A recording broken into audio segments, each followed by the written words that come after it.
Muy buenas noches, mi nombre es Beto Ben Expedio Aquino González y soy un estudiante de la Universidad Católica Nordestana UCNE, de la Escuela de Ingeniería en Sistemas, y hoy le vengo a hablar sobre lo que es el capítulo 14 del diseño del libro Kendall y Kendall, que se titula Interacción humano-computadora. La interacción que tiene una computadora o un dispositivo con un ser humano o una persona. El primer tema es cómo el ajuste afecta al desempeño y el bienestar. Ajuste. Un buen ajuste entre los elementos del HCI del humano, la computadora y la tarea a desarrollar conducen al desempeño y bienestar, así como es importante que los zapatos nuevos se ajusten cómodamente al contorno de un pie de una persona, que dé sustento a la actividad a realizar, como correr. Si una persona tiene un zapato que no da cómodamente o que sirve para correr, ya es un zapato que no está ajustado a su piel. Entonces, y que estén fabricados de un material como la piel, duraderos y efectivos en costo. También es importante un ajuste apropiado entre el usuario, la computadora y la tarea. El HCI, que es la interacción persona-ordenador, en inglés Human Computing Interaction, es una disciplina relacionada con el diseño, evaluación, desarrollo y estudio de los fenómenos que rodean los sistemas informáticos para el uso humano.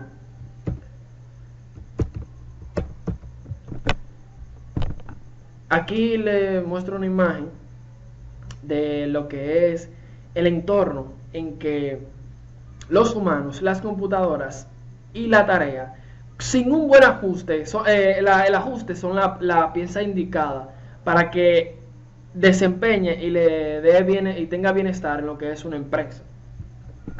Aquí les muestro lo que es el desempeño. Por ejemplo, el desempeño, los analistas desean el mejor ajuste para su diseño, aspiran a emplear al personal de la mejor manera posible, para diseñar una tarea computarizada que cumplan con un objetivo de la organización.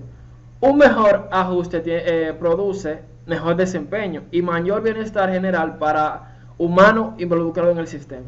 Por ejemplo, si los analistas utilizan software de alto nivel o una herramienta CASE para crear diagramas de flujo de datos, en lo que son muy competentes, podríamos predecir que la calidad de los diagramas de flujo de datos producidos será mucho más alta. El bienestar. En este punto podemos presentar el concepto de bienestar, la preocupación por la comodidad, seguridad y salud de un humano en general, por un buen estado físico y psicológico. El modelo de aceptación de la tecnología y su relación con la actitud. Es en esencia una forma en que los analistas pueden organizar lo que piensan sobre el hecho de que los usuarios acepten y utilicen la tecnología de información. El TAM. TAM no es el TAM de jugo, sino TAM. El poder del TAM proviene de examinar la utilidad percibida del sistema para incrementar el desempeño de uno mismo en el trabajo y de la creencia sobre qué tan fácil será de usar cuando el usuario sienta realizar una tarea. El TAM nos dice es que qué tan cómodo se va a sentir el usuario o cuál será la creencia de que, por ejemplo, un usuario, cuando uno les presenta un sistema, ellos se imaginan algo fácil, le dan la creencia de que es un sistema que será muy fácil para ellos de usar. La usabilidad, que es un término que se define de manera distinta, que dependiendo de la rama de la ciencia que estemos investigando, en el caso que nos ocupa, consideraremos a la usabilidad como un medio con que los diseñadores cuentan para evaluar tan minuciosamente como sea posible sus sistemas e interfaces en términos de la preocupación del HC. Como le dije, es la interacción, el HCI es la interacción de la persona con el ordenador. Consideraciones físicas en el diseño de la HCI. La visión. En su esfuerzo por convertirse en analista de sistemas, se está empezando a acostumbrar a diseñar pantallas e informes para las personas con discapacidad visual. El uso de fuentes gráficas, software y presentaciones de PowerPoint para las pantallas e informes impresos como entrada y salida de datos. El oído, aquí por ejemplo la visión, se habla de acostumbrar a las personas, aunque tengan, por ejemplo, cuando uno está acostumbrado a una pantalla ya, uno sabe dónde está cada cosa. Es como dice, a personas ya de discapacitación visual. Por ejemplo, cuando uno está acostumbrado a una página web, vamos a suponer que uno sabe dónde está cada cosa, ya uno sin tener que usar los ojos o la vista, uno va directamente allá y sabe dónde está cada, vamos a suponer, si tiene un menú, ya tiene ya varias opciones. El oído. Los humanos también tienen límites en cuanto a la cantidad de estrés que pueden soportar. Las ruidosas impresoras láser, las conversaciones telefónicas y las trituradoras de papel pueden provocar una sobrecarga en el oído humano. Cuando estamos haciendo un trabajo y tenemos una sobrecarga de sonido en el oído humano, eso nos molesta. Entonces tenemos más dificultad de concentrarnos en lo que estamos haciendo. El tacto. Al usar una perspectiva de la HCI para evaluar la utilidad de los teclados y demás dispositivos de entrada, podemos clasificar el ajuste humano-computadora, así como las dimensiones que examinan el ajuste humano con computadora-tarea. El tacto tiene que ver más con lo que es cómo interactúa la persona con el computador. Cuando usamos el teclado, no sabemos el teclado, sabemos dónde está cada pieza del teclado y nos hace mucho más fácil ajustarnos a un teclado que ya sabemos dónde está situada cada tecla y es más fácil para nosotros, o humano o computador, interactuar y sentirse cómoda con él. Consideración de las limitaciones, discapacidades y diseño de los humanos. Todos los humanos tienen limitaciones en sus capacidades físicas. Puede ser una mano, un pie, o un ojo, un oído, cualquier discapacitación física. Algunas se pueden ver de inmediato, otras no. Al diseñar desde una perspectiva HCI, que es persona-ordenador, usted empieza a descubrir que las limitaciones se describen con frecuencia en términos de discapacidades. Por ejemplo, si una persona no tiene una mano, vamos a suponer, ahí consideramos y limitamos a que el usuario utilice sea más fácil usar la computadora con una mano y diseñamos algo especial para que esa persona se sienta cómoda con él. ¿Por qué? Porque tiene una discapacitación que es sin mano. Entonces, ¿qué se hace? Se crean limitaciones para que la persona tenga una comodidad más fácil de lo que es la utilización del ordenador y tenga más interacción y más facilidad de usarlo. Implementación de las buenas prácticas de la HCI. Lo ideal es integrar a un especialista sobre la usabilidad del equipo de desarrollo de sistema. Por ejemplo, si tenemos un sistema, debemos de tener un especialista que tenga el conocimiento necesario para hablar con una persona sobre ese dicho sistema. Entonces, sin embargo, muchos grupos de sistemas son bastante pequeños y no hay muchos profesionales disponibles involucrados en la práctica de la usabilidad. Como tal, así, aunque intenten introducir este cambio en su proyecto, es muy probable que el puesto quede vacante o que batalle mucho con el personal. Con la implementación del HCI, que es persona-ordenador, se hace ver que es más fácil para la persona cuando uno le encarga a un especialista que le explique sobre el sistema ya creado. Porque, por ejemplo, si yo creo un sistema y se lo quiero mostrar a una persona, sin él saber, será muy difícil para él entenderlo. Pero si se le asigna a un especialista ya entrenado para eso, será mucho más fácil él entender el sistema. Tipos de interfaz de usuario. Interfaces de lenguaje natural. Son tal vez el sueño y el ideal de los usuarios sin experiencia. El lenguaje natural, las interfaces de lenguaje natural son lo mejor para los usuarios que no tienen experiencia. Como aquí se le explica, implementación de las buenas prácticas del HCI, aquí se utiliza un especialista para enseñarle el sistema. En esta, los interfaces de lenguaje natural se utilizan más para personas sin experiencia alguna del sistema que se está elaborando, ya que no requieren de tener habilidades especiales y pueden interactuar con la computadora mediante uso del lenguaje natural, un lenguaje que lo entiende cualquier humano a la simple vista. Aquí tenemos una pequeña imagen de un lenguaje natural donde todo es explicado. Aquí la web, imágenes, grupos, directorio, todo es explicado. Para un usuario sin experiencia será mucho más fácil que uno le ponga que él no sepa dónde están las imágenes, dónde están los grupos, los directorios. Pero aquí, en un lenguaje natural, cualquier usuario a simple vista entiende todo lo que está en esa página web, ya que está fácil de entender. Interfaces de preguntas y respuestas. Aquí, en una interfaz de preguntas y respuestas, la computadora despliega una pregunta, pero para el usuario en la pantalla. Para interactuar, el usuario introduce una respuesta mediante una pulsación, tecla o un clic del ratón. Y después la computadora actúa con base en esa información de entrada en forma programada, por lo general avanzando a la siguiente pregunta. Aquí les tengo una pequeña demostración de una pregunta y respuesta. Por ejemplo, el sistema operativo trata de interactuar con el usuario, o el ordenador trata de interactuar con el usuario, ya que él le pregunta: confirma que desea quitar la carpeta nueva, y mover todos los componentes a pared de reciclaje. Él le hace una pregunta, pero a la vez asigna respuesta, que es sí o no. Con el simplemente del usuario cliquear sí, ya está interactuando el ordenador con la computadora, el ordenador con la persona. Los menús se pueden anidar uno dentro de otros para conducir a un usuario por las opciones de un programa.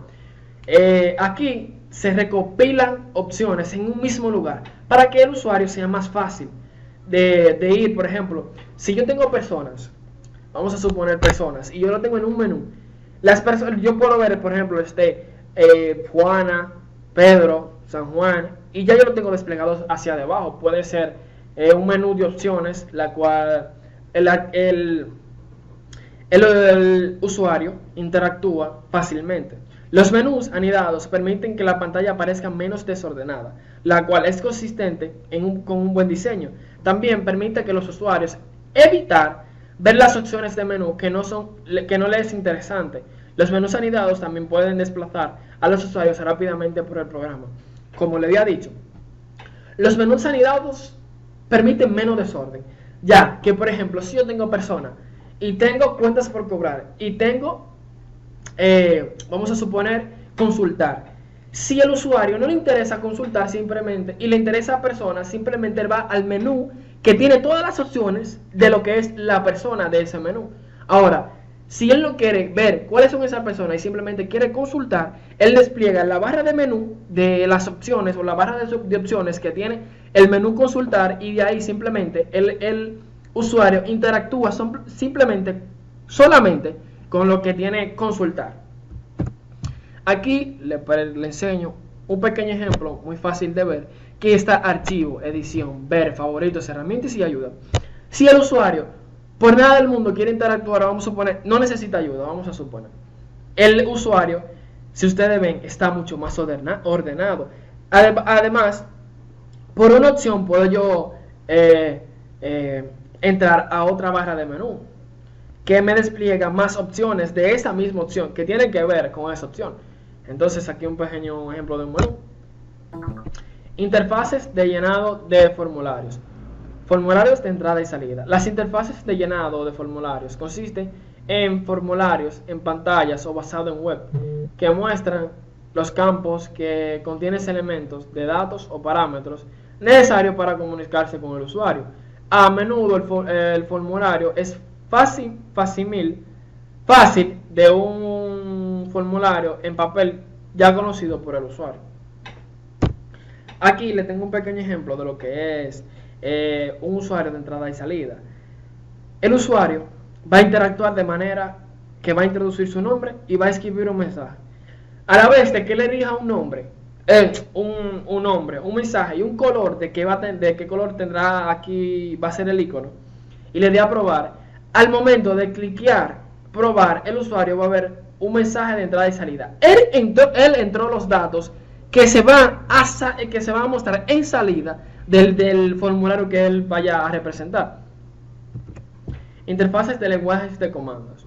Una interfaz de lenguaje de comando permite al usuario controlar la aplicación mediante una serie de pulsaciones, de teclas, comandos, frases o alguna secuencia de 3 métodos. Las instancias simples de los lenguajes de comando se consideran cercanas al lenguaje natural, ya que son fáciles de usar para una persona que tenga ya experiencia. Los lenguajes de comando requieren la memorización de las reglas de sintaxis. Los lenguajes de comando tienen su propia sintaxis, que más adelante les mostraré un lenguaje de comandos. Lo que pueden constituir un obstáculo para los usuarios inexpertos.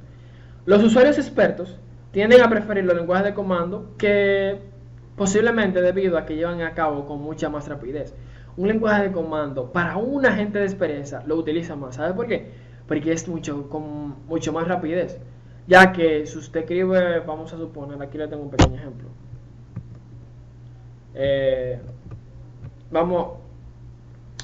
Un lenguaje es el CMD. El CMD es un lenguaje de comando la cual te permite a ti entrar a cualquier parte del sistema operativo, ya que por ahí es mucho más fácil, más rápido de entrar. Interfaces gráficas de usuario. La clave para las interfaces gráficas de usuario GUI es la retroalimentación constante en la realización de las tareas que proveen a los usuarios. La retroalimentación continúa sobre el objeto manipulado significa que pueden cambiar o invertir las operaciones con rapidez sin incurrir en mensajes de error. Aquí les presento una imagen de un lenguaje de interfaz de usuario que está en Windows Server, si no me equivoco, que es una imagen de una interfaz que va con el usuario. Lineamiento para el diseño del diálogo. El diálogo es la comunicación entre la computadora y una persona. Un diálogo bien diseñado facilita a las personas el proceso de ser una computadora y reduce su frustración con el sistema de cómputo. Los sistemas de diálogo, vamos a suponer, en una máquina, si nosotros... Eso tiene que ver más con el de entrada y salida, ya que en este se presenta un diálogo que tiene comunicación entre la computadora y personas. Por ejemplo, aquí les muestro. Aquí este pequeño diálogo que dice confirma que desea quitar la carpeta. Ahí él le presenta un pequeño diálogo a la computadora, a la cual él interactúa con él para darle un clic, y a través del clic entonces él lo que hace es que le da una respuesta. Entonces comunicación significativa. El sistema debe presentar con claridad la información del usuario. Esto significa tener un título apropiado para cada pantalla, minimizar el uso de las abreviaturas y proveer una retroalimentación clara al usuario. La comunicación significativa tiene que ver más cómo se comunica el usuario con el ordenador. Me explico. Una comunicación en que el usuario entienda perfectamente y claro lo que está leyendo, será mucho más fácil para el usuario entenderlo y más fácil de interactuar con él. Porque, por ejemplo, si un usuario que es sin experiencia en una interfaz, vamos a suponer en una página web, y tiene abreviaturas sin conocer del tema y tiene abreviaturas, él no va a entender en realidad. No va a entender de qué se está hablando, porque son abreviaturas que para la persona que lo creó es entendible, pero una persona que no, que es principiante en la página web, es muy difícil que le entienda. A menos que ya tenga un conocimiento antes de, pero si no tiene un conocimiento antes de sobre eso, no va a entender. Retroalimentación para los usuarios. Todos los sistemas requieren de retroalimentación para supervisar y modificar el comportamiento. Por lo general, la retroalimentación compara el comportamiento actual con los objetivos predeterminados y devuelve la información que describe el vacío entre el desempeño actual y el esperado. La retroalimentación para los usuarios es eh, que uno debe retroalimentarle. Por ejemplo, se usa la retroalimentación. Eh, Cuando, por ejemplo, ahora se está implementando un Word que, oh no, en Chrome, en Google Chrome o Mozilla, cuando uno cierra mal el navegador y vuelve y lo abre, él retroalimenta todas las ventanas que tú tenías. Esto le ayuda al usuario a que si vamos a suponer se le cierra el navegador, que él no quería que se le cerrara, a través de esta se ayuda más a que el usuario interactúe bien, ya que retroalimenta todas las cosas que él, o todas las tareas que él ya estaba ejecutando. Aplicaciones web híbridas, mashups. Una interfaz de programación de aplicaciones, API, es un conjunto de pequeños programas y protocolos que se implementan como bloques de construcción para la creación de aplicaciones de software. Hasta aquí mi exposición, espero que les haya gustado y en conclusión, este capítulo, interacción humana y computadora, nos quiere dejar entender que mientras más fácil, más entendible sea una ventana, vamos a suponer una ventana web, un sistema, más fácil será la interacción de la persona o el humano con el ordenador o dispositivo, ya que una interfaz o un sistema o una página web entendible para cualquier usuario, sea un usuario que no tenga experiencia o sea un usuario que sea sin experiencia, será mucho más fácil para su uso. Y si creamos algo fácil, se convertirá en algo mucho más grande. ¿Por qué? Porque todas las personas querrán usarlo por lo fácil que es, por lo entendible que es y por lo cómodo que es. Muchas gracias.